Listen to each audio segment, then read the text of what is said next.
전산세무 1급 84회 기출문제의 법인세 실무 파트고요. 자, 문제 5번에 보시면 김해물산은 전자부품을 생산하고 제조, 도매업에 영위하는 중소기업이며 당해 사업연도는 2021년 1월 1일부터 2021년 12월 31일까지이고 법인 세무조정 매뉴얼을 이용해서 재무회계 기장자료와 제시된 보충자료에 의해서 당해 사업연도 세무조정하시오. 회사 선택 시 유의하시오. 이거 되게 중요하죠. 그지? 전산세무 1급은 앞에 일반 매입 결산 부가 소득에 대한 백데이터와 법인세 실무에 대한 백데이터가 다르니까 안 바꿔주면 30점이 날아가는 겁니다. 첫 번째, 다음 자료와 기장된 자료를 이용해서 수익금액 조정명세서를 작성하고 필요한 세무조정하시오. 수익금액 조정명세서를 작성하는 건데요. 그 수익금액 조정명세서는 기업회계상 수익금액과 법인세법상 수익금액의 차이를 조정하는 겁니다.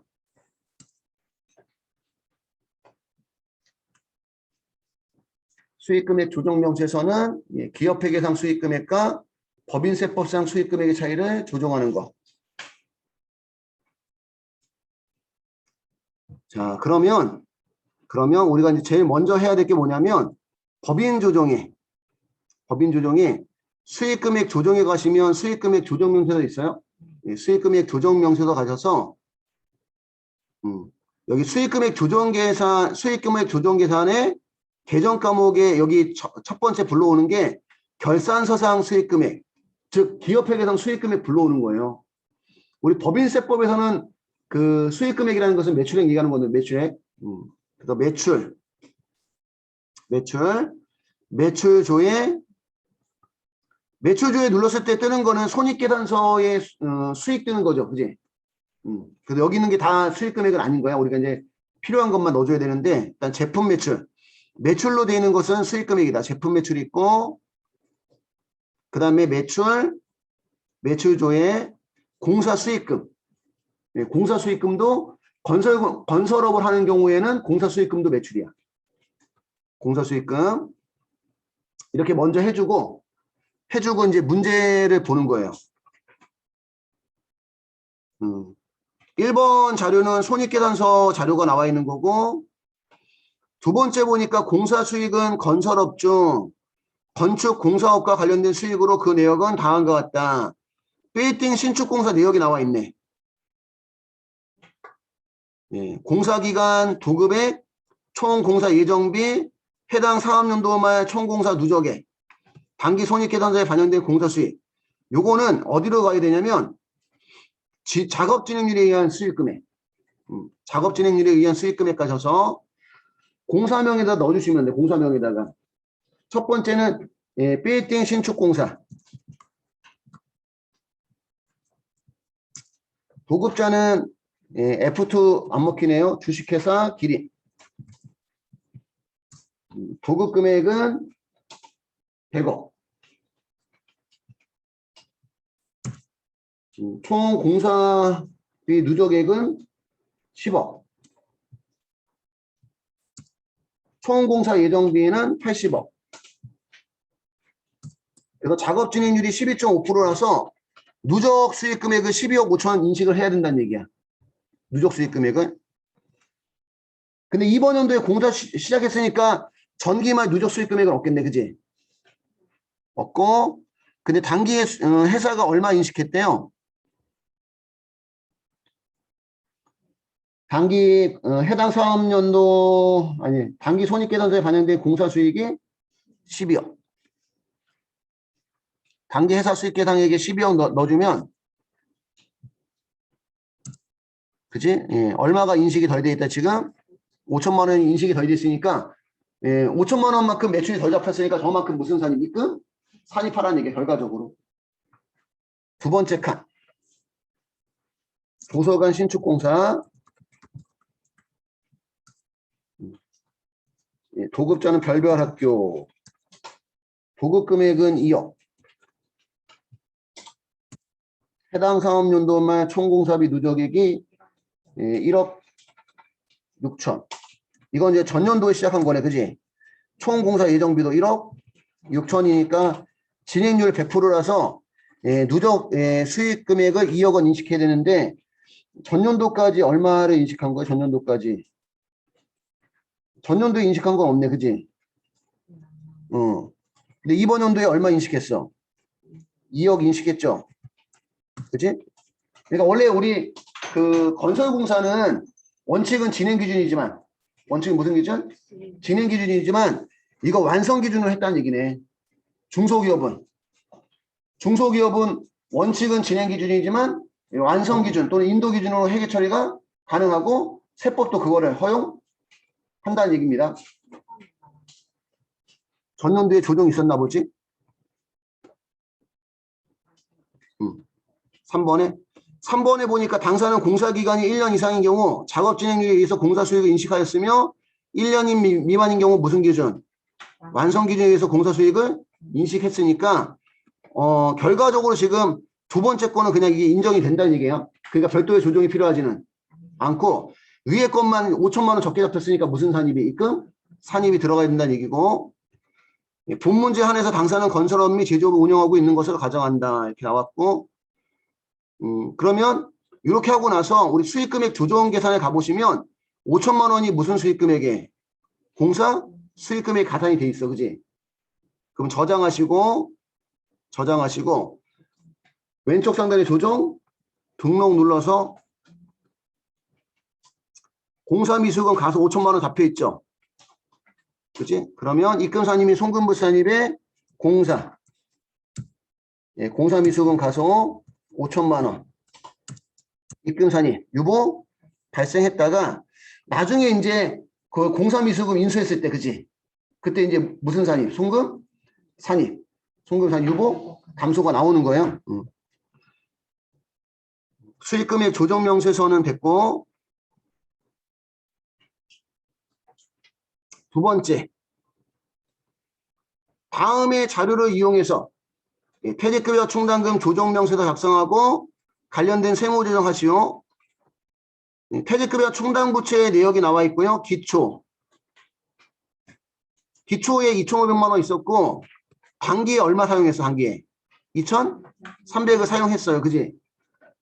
그러니까 200만 원 남아 있는데 기말에 얼마가 필요하니까 2,800이 필요해서 단기 얼마를 2,600만 원 계산한 거야. 요거는요, 여러분 요거는 좀 헷갈릴 때는 T 계정 한번 그리는 것도 나쁘진 않아요.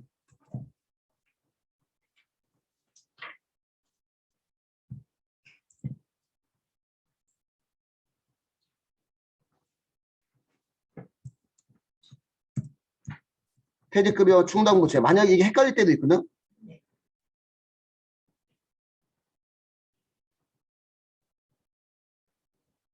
충당부채 계정을 그려서 머릿속에다가 인식해 놓는 것도 나쁘지는 않습니다. 기초 대충이 2,500. 단기에 그 퇴직으로 인해서 사용한 금액이 2,300.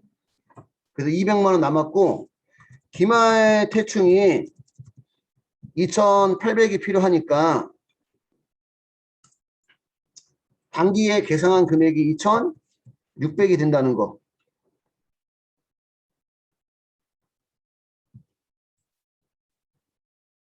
근데 학생들이 이것만 보고 이거를 인식 못하는 경우가 있어서 한번 적어본 거야.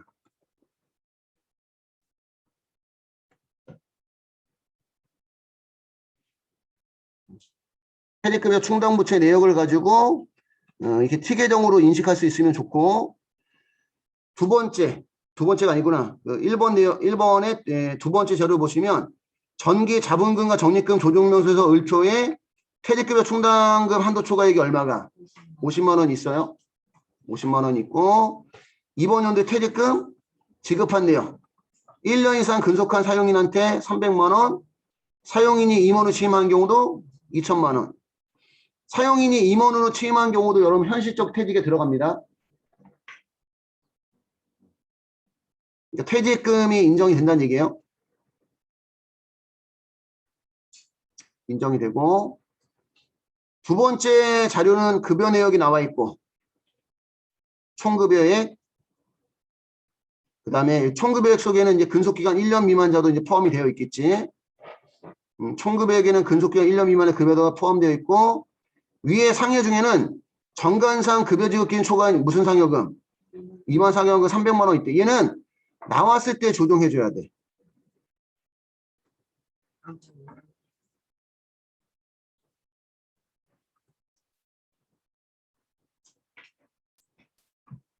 이제 지금 이거 임원 상여금 한도 초과잖아요.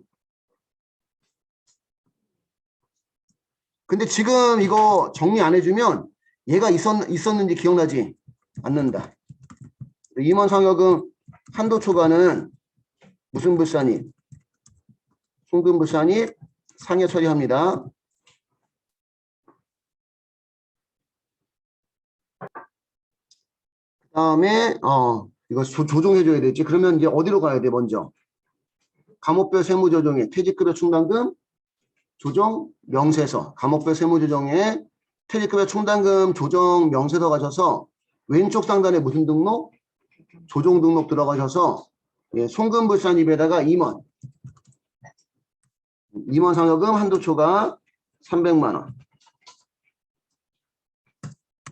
상여 처리해 주셔야 돼. 지금 안 해주면 얘가 있었는지 까먹는다. 그 다음에 기타 사항. 이것도 또 체크를 해줘야 되겠구나. 여러분들 임원 상여금 한도 초과는 송금불산입인데 얘는 장보상 총급여에서도 제외를 해줘야 돼요. 장보상 총급여에서도 제외를 해줘야 돼.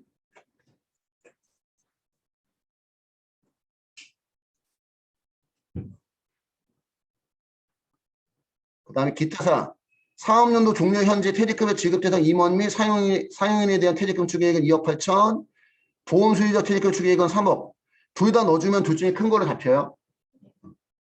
당사의 퇴직금 지급 규정상 1년 미만 근속자에게는 퇴직금을 지급하지 않는다. 퇴직금을 1년 미만 근속자한테 퇴직금을 안 준다고 하면 설정 대상 급여에서 빼줘야 되고 1년 미만 근속자도 퇴직금을 준다고 그러면 퇴직급여 충당부터 설정 대상 급여에서 빼면 안 돼.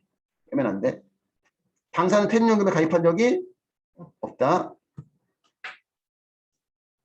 그럼 우리 퇴직급여 충당금 조정명세서 들어가셔서 상단에 있는 F12번 뭐하기? 불러오기.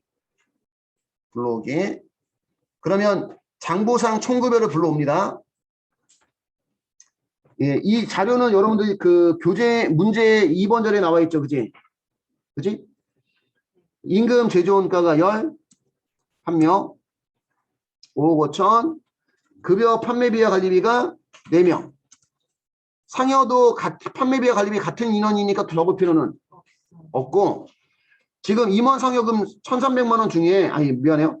상여금 판매비와 관리비 1,300만 원 중에 임원 상여금 한도 초과가 얼마가 있으니까 2번 자료 봐봐. 2번 자료 우리 아까 여기 위 상여 중에는 정관상 급여 지급 기준 초과한 임원 상여금 얼마가 300만 원 포함되어 있다 나왔잖아. 그지? 그러면 이 1,300만 원에서 빼줘야 돼. 300만 원을 1,000만 원으로 바꿔줘야 돼. 바꿔줘야 되고 그 다음에 18번이 설정 대상 제외급여죠. 충당부터 설정하지 않은 그 제외급여는 그 1년 미만 근속자하고 중도퇴사자. 중도퇴사자는 이미 퇴사했기 때문에 충당부터 설정할 필요가 없고 1년 미만 근속자는 1년 이상이 되지 않았기 때문에 충당부터 설정할 필요가 없습니다. 임금 제조원가에는 2명 1,600만 원이고 그 다음에 급여 판매비와 관리비에는 1명 1,000만 원이고 그래서 세법상 총급여가 7억 1,400만 원이고 대상 인원이 몇 명이에요? 12명. 20번과 21번에는 우리 그 퇴직급여 추계액 넣는 건데 20번의 인원은 12명. 일시 퇴직금 추계액은 여러분들 그 3번 자리에 나와 있는데 예, 첫 번째 게 일시퇴직 기준 2억 8천만 원이고 근로자 퇴직급여 보장법에 따른 추계액을 우리가 보험수리적 예, 기준 퇴직급여 추계액이라고 얘기합니다. 12명에 3억. 됐을까요? 그럼 둘 중에 큰 금액은 얼마? 3억 원인데 어차피 여러분들 그 어디야? 10번. 추계액 대비 설정액은 0% 하다 보니까 0원이 나오는 거야. 0원. 그 다음에 4번, 5번, 7번, 8번을 우리가 전, 학, 부, 당이라고 합니다. 전년도에 충당하고 부인하고 사용하고 남아서 넘어온 금액. 전년도에 기초대충 얼마였지? 1번 자료에 기초대충 2,500만 원. 확정기여형 퇴직연금자에 대한 설정 전 기계상된 퇴직급여 충당금은 없고요. 우리는 퇴직급여 충당부채에 대해서 환입하지 않기 때문에 충당금 환입에 없고 전년도에 얼마 부인했어? 전기 이전에. 이게 50만 원 부인했다는 게 꼭 전년도가 아닐 수도 있어. 전기 이전. 그치? 50만 원. 그러면 2,500만 원에서 얼마를 부인했으니까 50만 원 부인했으니까 세법상 기초대충은 2,450이야. 2,450인데 기존 퇴직금 얼마 지급했지? 단기 지급액 얼마 사용했어요? 2,300 사용했어요. 그래서 충당하고 부인하고 사용하고 남아서 넘어온 금액이 얼마? 150만 원인데 이거는 과거에 세법이 인정해줬던 퇴직급여 충당부채라는 얘기입니다. 과거에 세법 인정해줬던. 추계액 대비 설정액은 0%고요. 퇴직금 전환금 없고 설정률 감소에 따른 환입을 제외하는 금액 150만 원. 150만 원은 9번에서 10번을 빼고 11번을 빼고 그치? 나온 금액. 요 150만 원은 과거에 세법이 인정해줬던 금액이기 때문에 얘는 환입을 하지는 않는다는 거예요. 지금은 0%라 하더라도. 그럼 결국은 추계액 대비 한도는 0원이 되는 거야. 총급여 기준은 3,570만 원인데 추계액 대비는 0원이고 둘 중에 작은 금액이니까 한도는 0원이고 14번에. 근데 회사는 이번 연도에 퇴직급여 충당부채 얼마 설정했어? 단기 설정에 2,600만 원 설정했으니까 그 2,600만 원이 전부 다 무슨 초과? 한도? 초과가 되는 거야. 저장하시고 왼쪽 상단에 조정 등록 눌러서 입금사님이 송금불사님의 퇴직급여 충당금 한도 초과 2,600만 원 송금불사님 유보 발생해주고 요 금액을 사용했을 때 한도 초과한 금액을 사용했을 때 그때 무슨 산입이? 송금? 산입이 나오는 겁니다.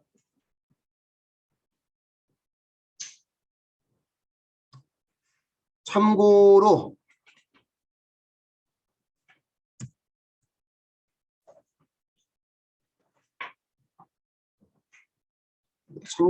하나 적어드리면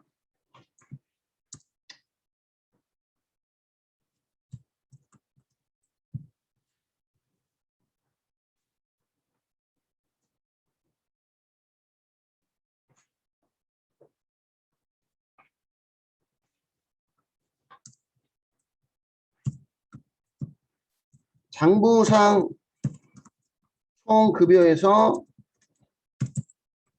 제외하는 급여는 인정상여, 비과세, 확정기여형, 퇴직, 연금자 급여는 장부상 총급여에서 제외하고 인정상여가 시험에 나오면 대표적인 게 임원상여금 한도 초과입니다. 얘가 시험에 나오면 무슨 불산입? 송금불산입, 유보 아니죠. 상여죠. 상여 처리해주고 그 다음에 설정 대상 제외급여 퇴직급여 충당부채 설정할 때 제외하는 급여는 몇 년 미만 근속자하고 1년 미만 근속자와 그 다음에 중도 회사자인데 단 1년 미만 근속자도 퇴직금을 지급하는 회사는 지급하는 경우는 제외하지 않습니다.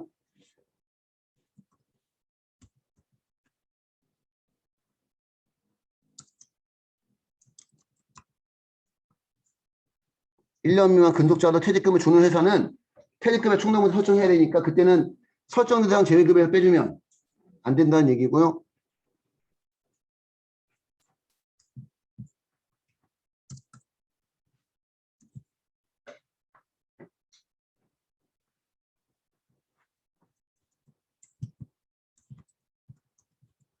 퇴직급여 충당부채 한도 초과액, 송금 불산입, 유보 발생분은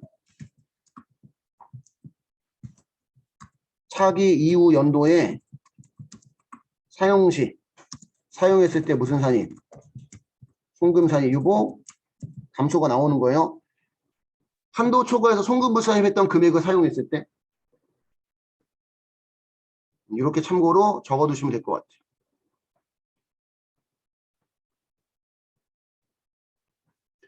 3번 볼게요. 3번.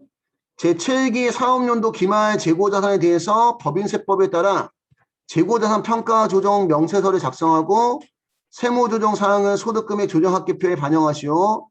단 재고자산별로 각각 세무조정할 거. 제품의 평가 방법을 선의선출법으로 신고하고 평가하였다. 제품은 무슨 법으로? 선의선출법으로. 이거 우리 했던 거구나. 우리 법인세 실무 연습할 때. 그래서 아까 전에 우리 조정 등록 들어갔을 때 조정 있었던 이유가 이 때문에 있었구나. 이 때문에. 여러분들은 없을 수도 있겠구나. 백데이터 다시 설치해서. 제품 평가 방법을 선의선출법을 신고하고 평가했고, 제공품의 평가 방법을 제공품은 평가 방법을 신고하지? 아니하였으나, 2021년 10월 30일에 제공품의 평가 방법을 무슨 법으로? 총평균법으로 신고를 했대요. 10월 30일에 평가 방법을 총평법 신고한 거네? 무신고해서? 근데 얘가 우리 사업연도가 언제부터 언제까지니까 1월 1일부터 12월 31일까지잖아요. 처음에 사업을 개시했을 때, 처음에 사업을 개시했을 때 그때 신고할 때는 법인세 가입표준 신고 기간까지야. 처음에는. 그러니까 만약에 이번 연도에 사업을 시작했으면 다음 연도 언제까지? 3월 31일까지만 평가 방법 신고하면 되는데 날짜가 지나서 기한으로 최초 신고하는 경우 있잖아. 기한 후 신고하는 경우는 9월 말까지야. 사업연도 종료의 3개월 전까지. 변경 신고도 마찬가지고.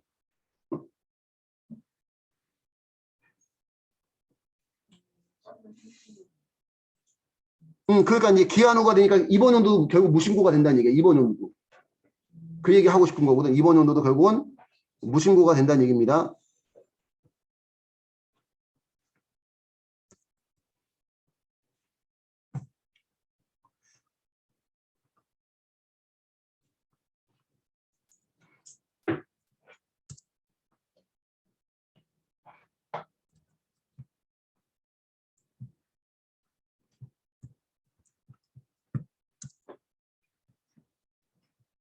그 재고자산 평가 방법, 최초 신고와 변경 신고.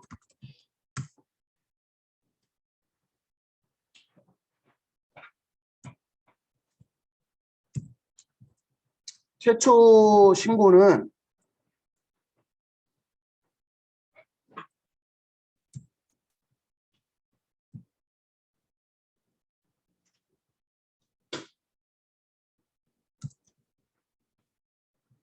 최초 신고는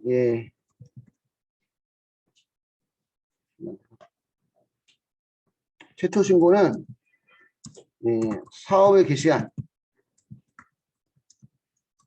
사업연도 법인세 가세표준 신고 기한까지고요.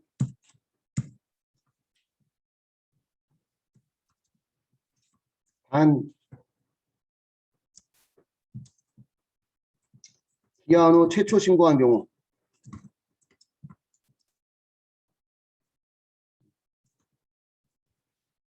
당해 연도는 무신고로 준다.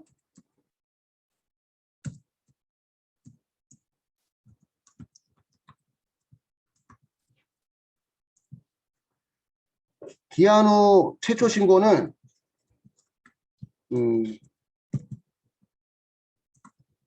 사업연도 종료일 3개월 전까지 신고를 해야 됩니다. 기한 후 최초 신고는 사업연도 종료 3개월 전까지 신고를 해야 되는데 단 사업연도 종료일 3개월 전까지 신고하지 않은 경우 그 해에는 당해 연도는 무신고로 본다. 지금 제공품이 그 전에 무신고했었잖아. 그리고 이번 연도에 신고했지. 근데 날짜를 언제? 10월 30일 날 했단 말이야. 9월 30일까지 했으면 신고한 방법을 적용하면 돼. 근데 9월 30일 넘어서 신고했기 때문에 이번 연도도 또 뭐가 되는 거야? 무신고가 되는 거야. 변경 신고는 적용받고자 하는 사업연도 종료일 3개월 전까지 신고를 해야 됩니다. 단 기한 후 변경 신고 시 무슨 변경으로? 임의 변경으로 봅니다.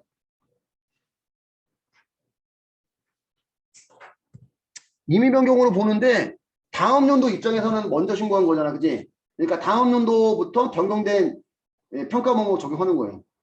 응? 여기도 마찬가지고. 응? 따지고 들면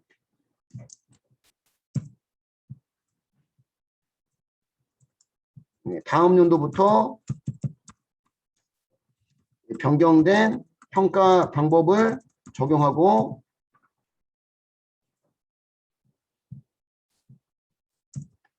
여기도 기한 후 변경 신고한 경우는 이번 연도는 무슨 변경이지만 임의 변경이지만 다음 연도부터 변경된 평가 방법을 적용합니다. 이렇게 정리해 주시면 될 것 같아요. 그래서 결국은 제공품도 이번 연도까지 무슨 신고? 무신고예요. 그지? 다음 연도 입장에서는 조금 빨리 신고한 거잖아. 그지? 다음 연도 입장에서는. 원재료의 평가 방법을 총평균법을 신고하고 평가하였으나 계산착오로 인해서 30만 원을 무슨 평가? 가소평가했고요. 제품과 원재료는 1기 법인세 신고기한인 2016년 3월 31일에 재고자산 평가 방법 신고서를 제출했대요. 그러면 우리 이제 프로그램에 들어가서 감옥별 세무조정에 위에서 5번째 재고자산 평가조정 명세서 들어가셔서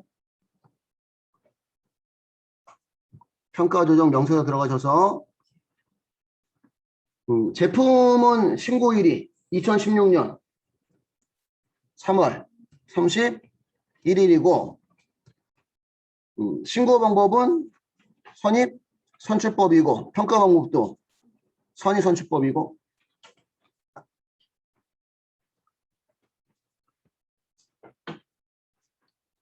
그 다음에 제공품은 무신고죠. 신고 방법 무신고, 평가 방법은 총 평균법.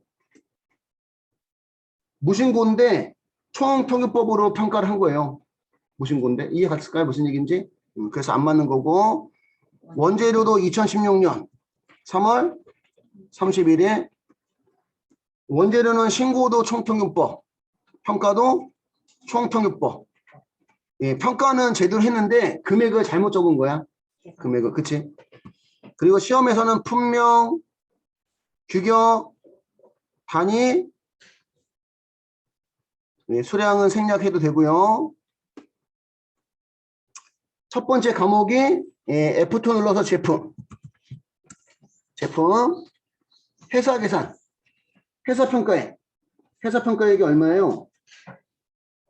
900만 원이고 세법상 신고한 방법도 무슨 법에 의해서 선입 선출법에 의해서 900만 원이고 여기는 조정이 없는 거지.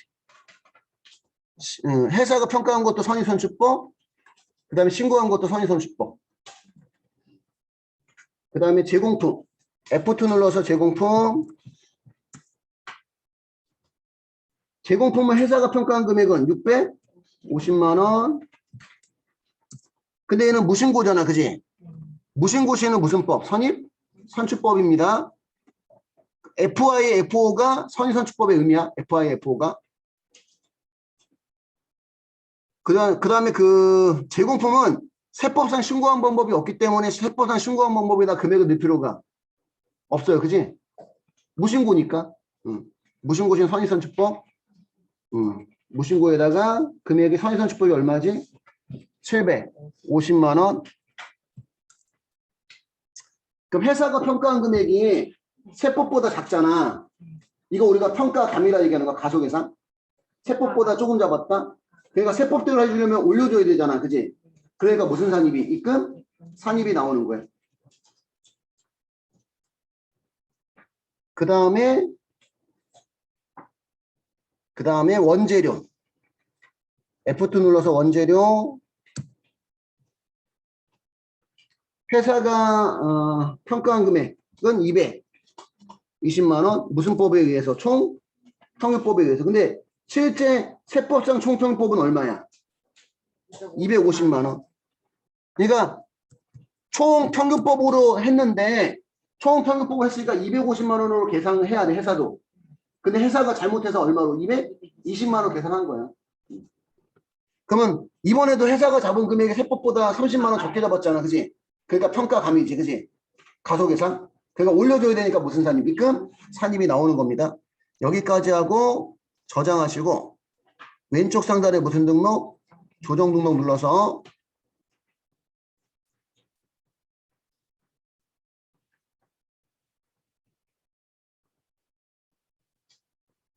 입금선임이 송금부선입에 과목이 다 뜨지가 않아요. 그래서 직접 입력 클릭하시고 입금선입에다가 제공품 평가감. 제공품 평가감은 얼마? 100만 원이죠. 100만 원. 100만 원 입금산입 유보 발생하고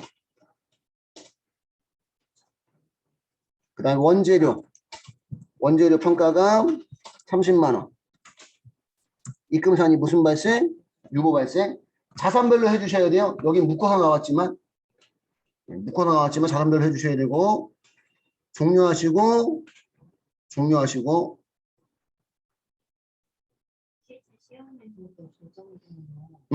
직접 입력해서. 그럼 안 나오면 직접 입력해야지. 다 나오지가 않으니까. 4번.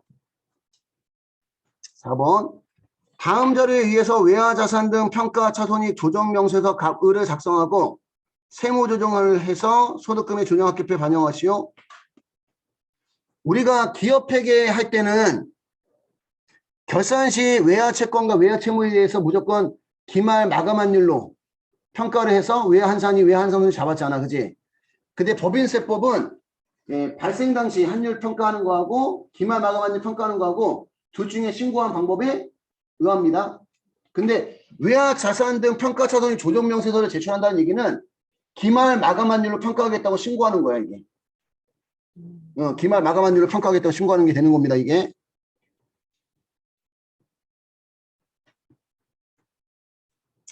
발생 당시 환율로 평가한다고 신고하면 외화 환산 손익을 인식하면 안 되고 기말 마감 환율로 평가한다고 신고했을 때는 외화 환산 손익을 인식해도 된다. 장기 대여금하고 단기 차입금 있고 다 이번 연도에 발생한 거네, 그지? 그나마 이번 연도에 발생한 게 좀 쉬워요. 단기 화폐성 외화자산과 외화부채는 위에 자료뿐이고 발생 시 적용 환율과 기업회계 기준상 발생 시 적용 환율은 기업회계 기준의 환율과 법인세법상 환율이 동일하다 이런 뜻이고 회사는 외화자산과 외화부채에 대한 평가 손익을 기말 환율로 인식하고 있으며 화폐성 외화자산 등 평가 방법 신고서를 작성해서 2021년도 법인세 신고 시 제출한다는 얘기가 외화 외화 자산 등 그러니까 외화 자산과 외화 부채에 대해서 기말 환율로 평가하겠다고 신고하는 게 되는 겁니다. 2021년 결산 회계 처리 시 1달러는 1,350원을 적용해서 외화 자산과 부채 평가했다. 우리 지금 기말 매매 기준율이 얼마지? 1,300원이지. 그러니까 1,300원으로 평가하겠다고 신고를 해놓고 실질적으로 회사는 여기 회계 처리 시 얼마로? 1,350원으로 잘못 평가했다는 얘기야. 1,300원으로 평가했으면 조정이 발생하지 않아요. 잘못 적용했다는 얘기고, 세무 조정은 각 자산과 부채별로 하기로 한다. 자산과 부채별로 하기로 한다. 그러면 우리 감옥별 세무 조정에 밑에서 세 번째 외화 자산 등 평가 차손익 조정 명세도 있어요. 외화 자산 등 평가 차손익 조정 명세 들어가셔서 외화 종류 자산 첫 번째 장기 대여금. 장기 대여금은 F2 눌러서 달러죠. 외화 종류는 달러니까 미국. 외화 금액은 5,000달러. 장부가액은 전년도에 평가를 했으면 전년도 기말 환율을 넣어주면 되고, 전년도에 평가하지 않았으면, 그지? 이번 연도부터 평가하는 경우는 이번 연도 발생 당시 환율을 넣어주시면 됩니다. 근데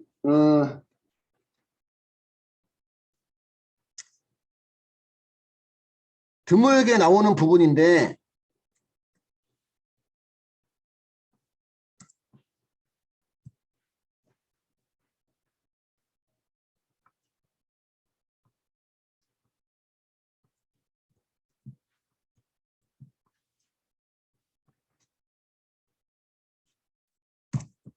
참고로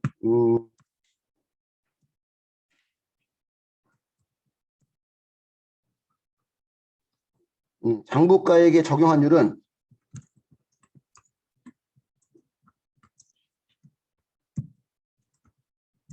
전년도에 기말 마감 환율 평가 신고한 경우, 기말 마감 환율로 입력을 합니다.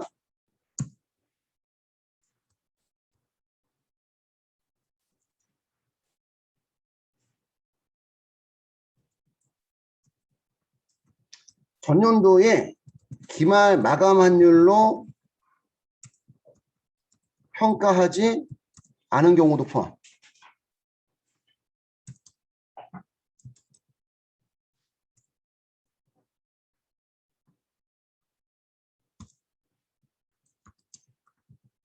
전년도에 기말 마감 환율로 평가하지 않은 경우도 포함. 전년도에 기말 마감 환율로 평가하겠다고 신고를 했어. 근데 기말 마감 환율로 평가를 안 한 거예요. 임의적으로 이제 환율 적용한 거지. 그래, 지금 문제처럼. 그러니까 지금 문제에서 보면 여기 1,350원을 평가했잖아. 1,300원을 평가했다 신고해놓고, 그럼 다음 연도 가서 여러분들 외화 자산 등 평가 처리 조정명 작성할 때 장부상 환율을 이 금액으로 평가를 했어도 1,350원 넣지 않고 1,300원 넣는다는 얘기야. 무슨 얘기인지 이해갈까요? 기말 마감 환율을 평가하겠다고 신고는 했어. 근데 다른 환율 적용했어. 다른 환율 적용했다고 장부 환율에다가 1,350원 넣는 게 아니라 기말 환율을 넣는다고 무조건. 그런 문제가 나올 수도 있기 때문에 적어드리는 거예요. 전년도의 기말 마감 환율 평가 신고하지 않은 경우는 그치? 발생 당시 환율,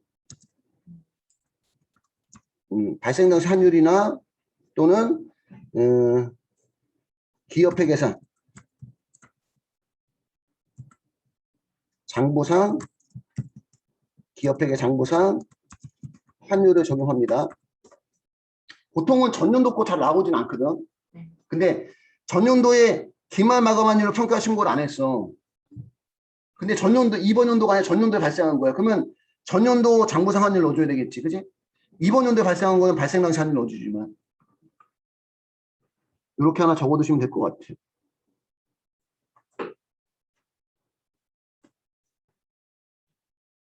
거의 잘 안 나와서 우리 세무조정할 때 보통 회사 평가에 가고 세법상 평가에 가 비교했잖아요. 근데 전년도에 만약에 회사와 세법 간의 그 평가 이게 달라서 세무조정 했으면 그러면 그 조정할 때 좀 금액이 달라질 수가 있어. 그래서 그 세무조정할 때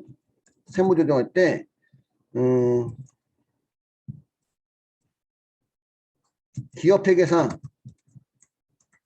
장부가액과 세법상 평가액을 비교하는 게 맞는 것 같아. 기업회계상 장부가액과 세법상 평가액. 이건 나중에 문제 풀면서 또 추가적인 설명해 줄게요. 세무조정은 기업회계상 장부가액과 세법상 평가액을 비교한다.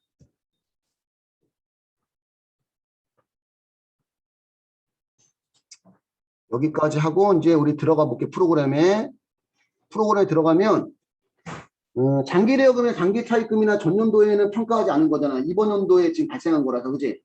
그러면 장부가액 적용 환율은 발생 당시 환율 넣어주셔야 됩니다. 발생 시 환율 1200원, 장기대여금은 1200원, 원화금액은 600만 원. 여기 평가금액의 적용 환율은 세법상이죠. 세법상 기말 마감 환율을 평가하겠다고 신고했으니까 기말 매매 기준율이 1,300원이고 세법상 평가액 650만 원이니까 그지? 장부가액하고 세법상 평가액 비교하니까 50만 원만큼 환산 이익이 나오는 거지. 양수니까. 밑에는 외화 종류 부채. 단기 차입금도 외화 종류는 달러기 때문에 F2 눌러서 미국. 외화 금액은 2만 달러. 적용 환율은 이번 연도에 발생한 거니까 적용 환율은 1250원이고 기말 매매 기준율은 1,300원이라서 2,600만 원입니다. 그러면 장부가액하고 평가금액, 세법상 평가금액 비교하면 회사가 세법보다 부채를 적게 잡은 거지.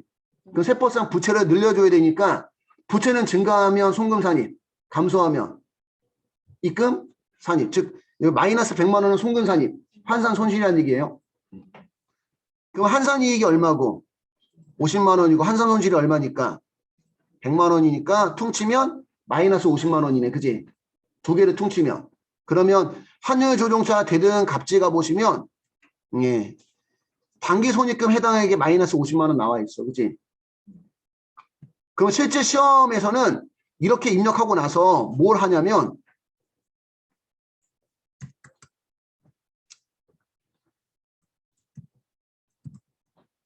지금 입력함으로써 장부가액 5,000달러에 대해서 장기대여금 5,000달러에 대해서 장부가액이 600만 원, 그 다음에 세법상 평가액이 650만 원 나와서 세법은 50만 원의 환산 이익이 나왔다는 거지.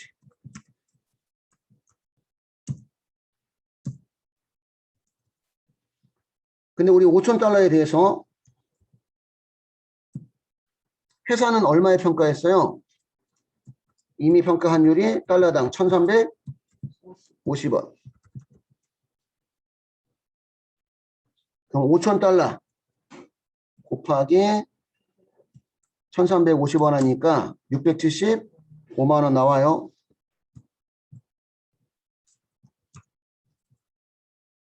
(675만 원이) 회사 평가액이지, 그지? 그러면 장부가액 600만 원하고 회사 평가액 675만 원 비교를 하면 75만 원만큼의 환산 이익이 나오지.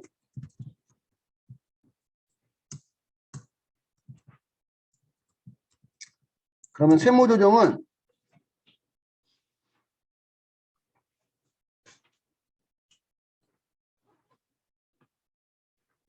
이거 잘못 적었구나. 그러고 보니까 기업회계상 장부가액이 아니네. 이게 기업회계상 한산이니까 세법상 한산이 이렇게 써야 되네.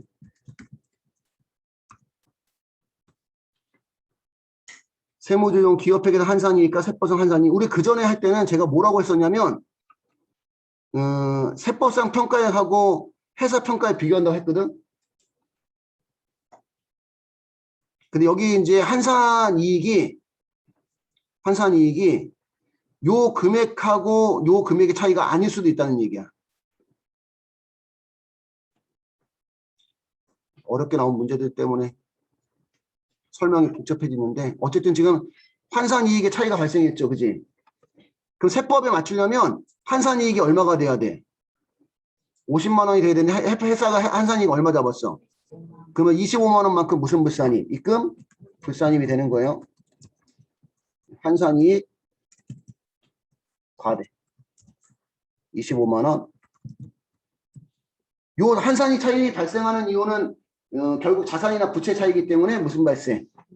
요거 발생이고요. 여기까지 정리해 주시고 우리가 시험에서는 얘는 그냥 입력하면 나오니까 결국은 그 회사 평가액은 계산해서 비교해 주면 된다는 얘기예요. 두 번째 단기 차입금. 단기 차입금은 2만 달러입니다. 2만 달러고 우리 먼저 넣어봐야 되겠네. 그치? 프로그램에다가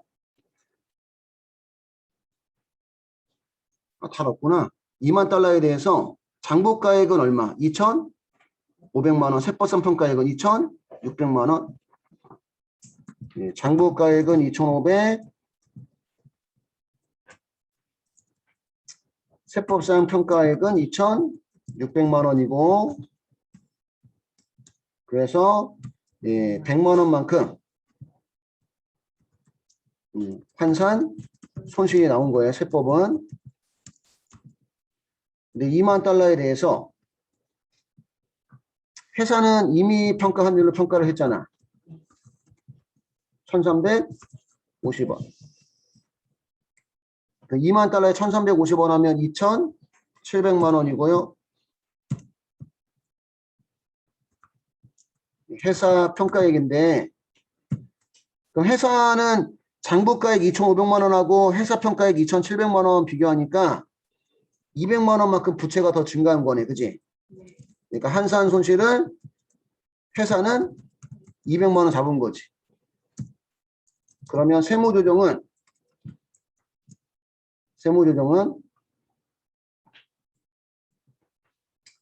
회사 환산 손익과 세법상 환산 손익을 비교하면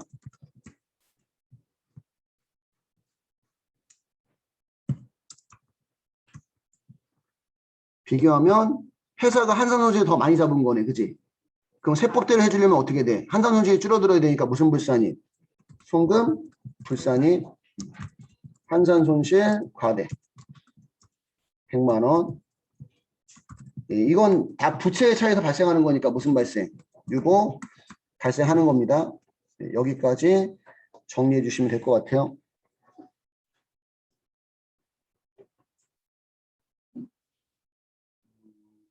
그러면 우리 이제 프로그램의 환율 조정차 대등 값지 가셔서 여기 동그라미 3번에다가 회사 손익금 계상액 넣어줘야 되잖아요. 그지?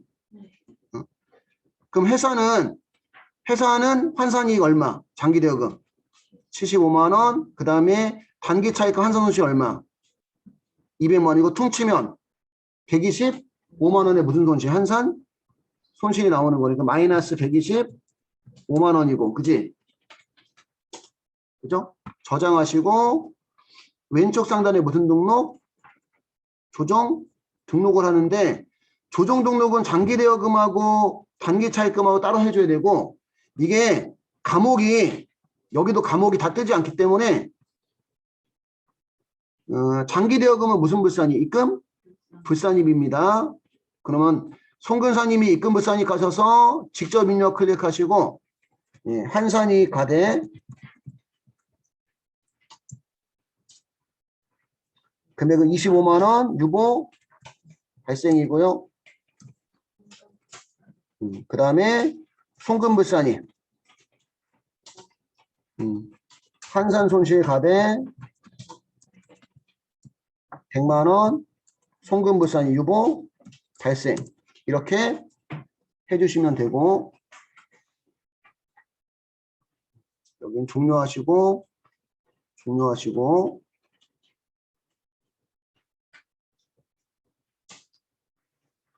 시간 관계상 5번까지 마저 하고 나서 외환산 손익이 다른 일을 한번 들어볼게요. 5번. 다음 자료는 김해물산의 2021년 기속 법인세 신고와 관련한 자료이다. 불러온 자료는 무시하고 당해 자료를 참조해서 최저한세와 세액공제 및 세액감면의 중복 적용 배제를 고려한 후 최저한세 조정계산서와 법인세 가대표님 및 세액조정계산서를 작성하시오. 당사하는 중소기업이며 불러온 자료를 무시한다. 여러분 최저한세 조정계산서하고 법인세 가대표님 및 세액조정계산 두 개를 작성하려면 누구부터 해줘야 돼? 법인세 가대표님 및 세액조정계산서부터 작성해줘야 돼요. 법인조정2에 법인세 가대표님 및 세액조정 계산서 들어가셔서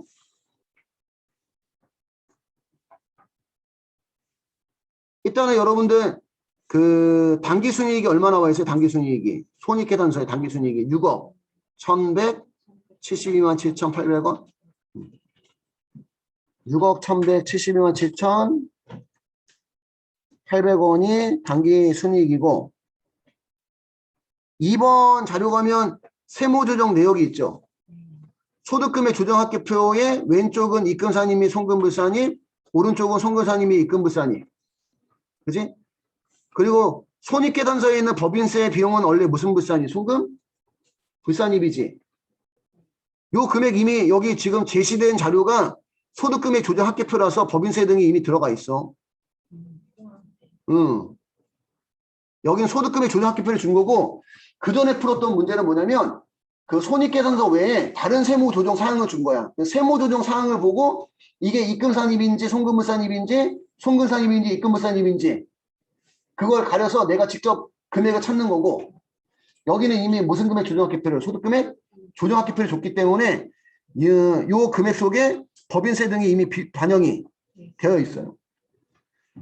입금산입이 송금불산입이 얼마 그러면 1억 1,800 7,400원 1억 1,800 7,400원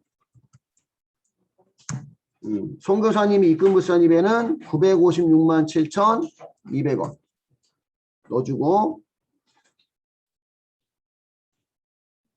3번 자료 가니까 전기 2월 교수금 발생 및 증감 내역 있어요? 2015년 발생분하고 2016년 발생분이 있는 거네. 그지? 다 얘네들은 몇 년간 2월 공제? 10년간 2월 공제고 2020년도부터 발생한 것만 15년간 2월 공제야. 그지? 어쨌든 둘 다 공제되는 거네. 그지? 그럼 이거 다 더하면 얼마지? 4,642만 원. 2월 결손금에다가 4,642만 원 넣고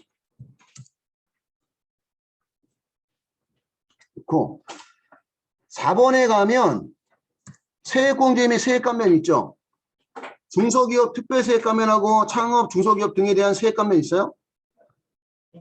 둘 중에 하나만 된대. 큰 거. 큰 거. 중복 적용이 안 되고 둘 중에 큰 거 하나만 공제가 가능하다고 합니다.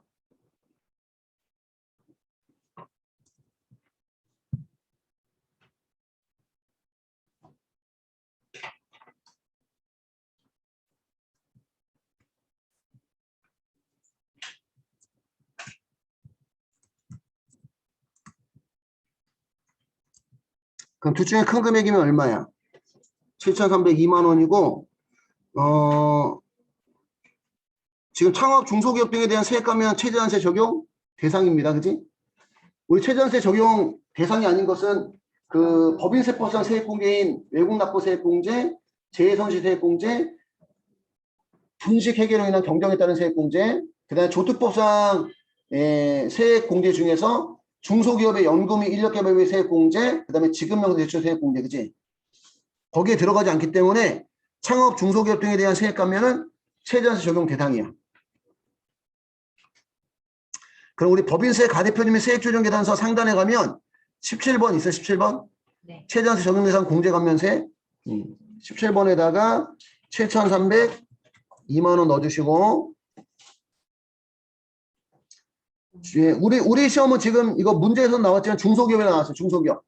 중소기업의 연금 및 인력개발 및 세액 공제는 최저한세 적용. 제외예요. 제외 1,244만 원 넣고,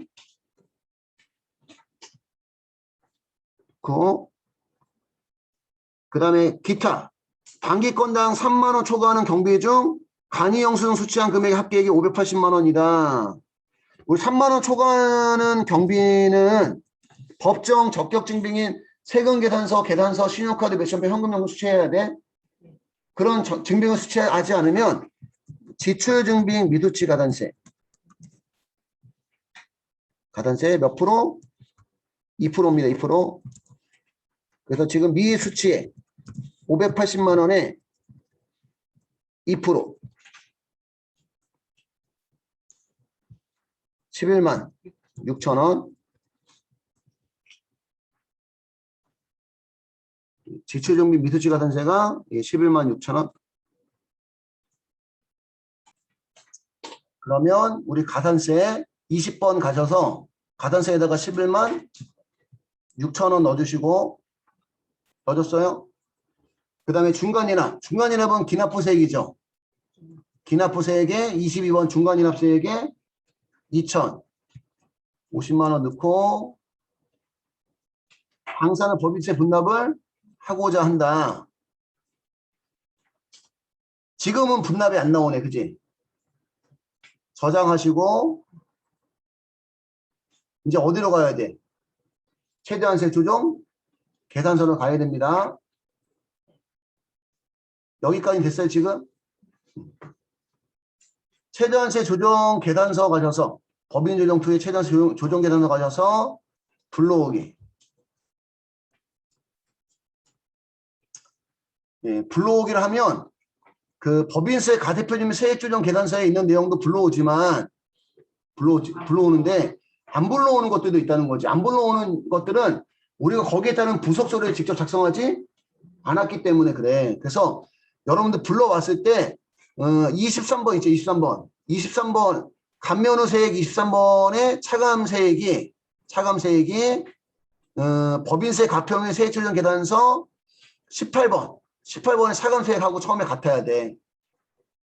근데 요 차감세액 나오기 위해서 빼줘야 되는데 빼주지 않은 금액이 있으면 여기다 다시 넣어주면 돼. 그러니까 뭐 비과세 소득이라든가 소득공제라든가 그 다음에 감면세액, 세액공제 칸이 비어있는 데다가 추가적으로 넣을 거 있으면 넣어주면 되는데 여러분들 그 감면후 세액에 21번에 감면세액과 22번의 세액공제는 최저한세 적용 대상이야. 근데 우리 최저한세 적용 대상 공제감면세액 뭐 있었어? 창업 중소기업 등에 대한 세액감면 얼마? 7,302만 원. 그는 그 감면세액에 7,302만 원을 넣으면 차감세액이 4,172만 9,600원 나오죠. 요 금액이 법인세 가표 18번에 있는 금액하고 일단 일치해야 돼. 일치를 하고, 그지? 넣었더니 감면전 가세표준에 7% 계산하니까 최저한세가 4,716만 2,360원 나와요. 그지? 그지? 그러면 지금 감면후 세액이 최저한세에 543만 2,760원 미달한다는 얘기지. 그래서 결국은 여러분들 창업 중소기업 등에 대한 세액 감면은 7,302만 원이 아니라 543만 2,760원을 제외한 얼마를? 6,758만 7,240원 공제받아야 된다는 얘기야. 저장하시고, 그리고 여기는 안 나왔지만 만약에 우리가 간면후 세액 계산할 때 빼준 최저한세 적용 특별비용이 있거나 최저한세 적용 대상 비과세 소득이 있거나 최저한세 적용 대상 입금불사님이 송금사님이 있거나 최저한세 적용 대상 소득공제가 있으면 여기다가 추가적으로 넣어주면 그 금액을 가산한 금액이 간면후 가세표준이 되고 그 금액에다가 세율을 곱한 게 최저한세가 되는 겁니다. 지금은 없어요. 문제 내용이 최저한세 적용 대상 특별비용이라든가 최저한세 적용 대상 비과세 소득이라든가 최저한세 적용 대상 입금불사님 송금사님은 없습니다. 최저한세 적용 대상 소득공제도 없고 결과적으로 어쨌든 여러분들 그 창업 중소기업 등에 대한 세액감면은 6,758만 7,240원 공제받아야 돼. 그럼 요 금액을 최저한세 적용 대상 공제감면 세액 가셔서 67587-240 67587-240 넣고 엔터 치면 차감 세액이 4,716만 2,360원 바뀌지. 최저한세 적용 대상 공제감면 세액을 6,758만 7,240원 바꿔주면 차감 세액이 4,716만 2,360원 바뀌는데 최저한세 조정을 하고 나서는 요 금액이 최저한세하고 같아야 돼. 최저한세하고 4716-236번 그지? 응. 됐고 1,000만 원 초과하니까 분납이 가능하죠. 48번 현금 납부 분납할 세액의 48번 현금 납부에 클릭하시고 왼쪽 하단을 보니까 분납할 세액 떠 있어요. 422만 2,360원 맞아요? 엔터 여기까지 하고 저장 하시면 되겠습니다.